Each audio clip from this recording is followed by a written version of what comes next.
Oke semuanya, kali ini kalian tahu kan ini apa? Ya, ini adalah botol minum atau sering kita sebut sebagai tumbler ya. Tumbler merupakan wadah minuman yang memiliki permukaan datar dan biasanya terbuat dari plastik, kaca atau baja nikarat. Banyak teori mengenai etimologi kata tumbler. Salah satu teori tersebut adalah bahwa tumbler awalnya memiliki dasar yang runcing atau cembung, sehingga tidak dapat ditaruh tanpa menumpahkan. Ada lagi teori bahwa mereka memiliki bagian dasar yang seimbang, sehingga tumbler dapat membenarkan posisi dirinya sendiri jika terjatuh.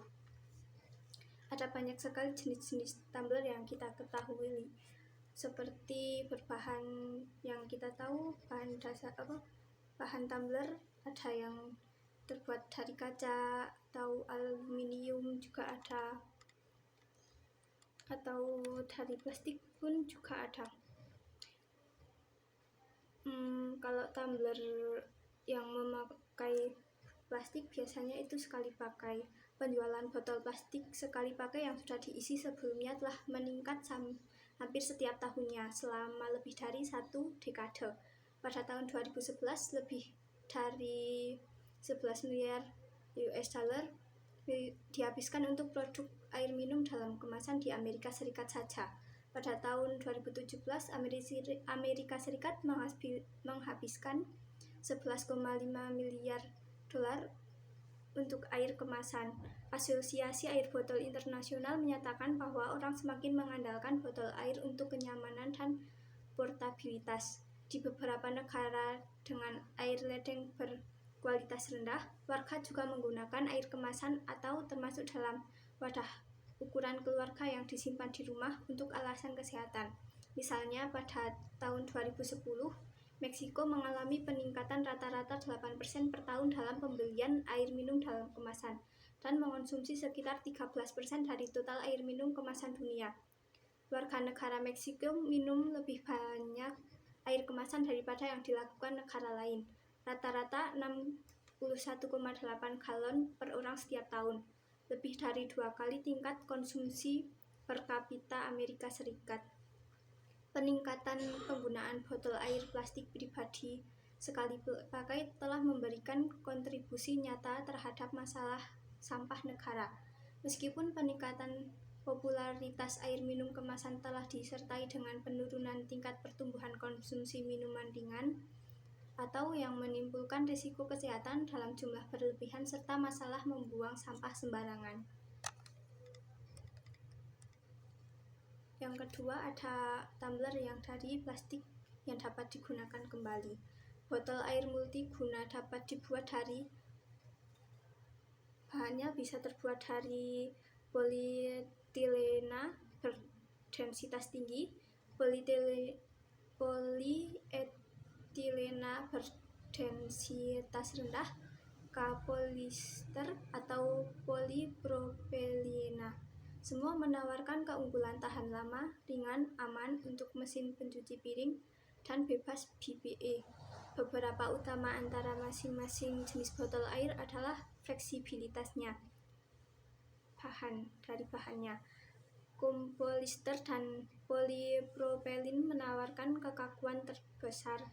HDPE mempertahankan beberapa fleksibilitas. LDPE atau paling dikaitkan dengan botol peras yang dapat dilipat yang sangat fleksibel. Yang ketiga, tumbler bisa terbuat dari bahan logam. Botol air logam semakin populer, terbuat terutama dari bahan baja seperti yang saya pegang ini terbuat dari baja yang tahan karat atau aluminium.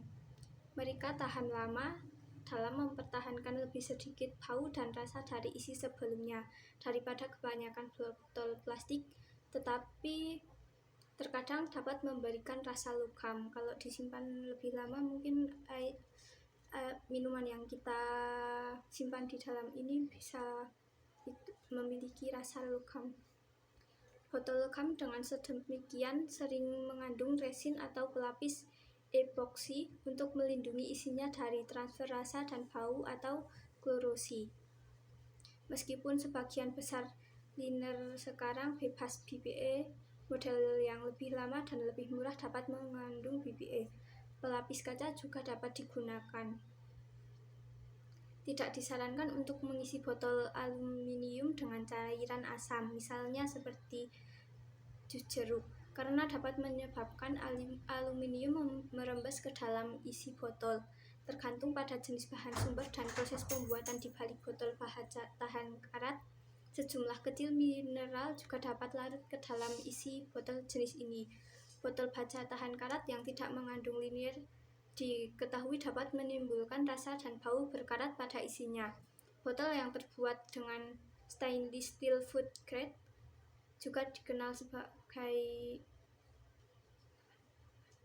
tidak mentransfer rasa atau bau.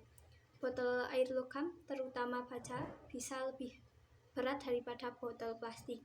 Botol logam berdinding tunggal dengan mudah mentransfer suhu ke permukaan luar dan membuatnya tidak cocok untuk digunakan dengan cairan yang sangat panas atau dingin. Botol logam berdinding ganda diisolasi untuk menjaga cairan dingin tetap dingin dan cairan panas tetap panas, tanpa permukaan luar menjadi terlalu panas atau terlalu dingin. Karena botol berdinding ganda memiliki lebih banyak logam di dalamnya, harga lebih mahal, mereka biasanya terisolasi vakum, tetapi beberapa mungkin memiliki insulasi padat atau gel di antara dinding logam. Kemudian ada juga tumbler yang terbuat dari bahan kaca. Termos kaca atau tumbler kaca telah digunakan pada zaman kuno, meskipun tidak umum sampai periode awal ketika produksi massal. Produk kaca menjadi lebih mudah karena benar-benar dapat didaur ulang, bebas BPA, dan tidak mempertahankan dan mentransfer rasa atau bau. Botol air kaca menjadi pilihan populer bagi banyak konsumen yang peduli dengan kesehatannya. Botol kaca lebih berat dari plastik, baja tahan karat atau aluminium, dan lebih mudah rusak atau pecah.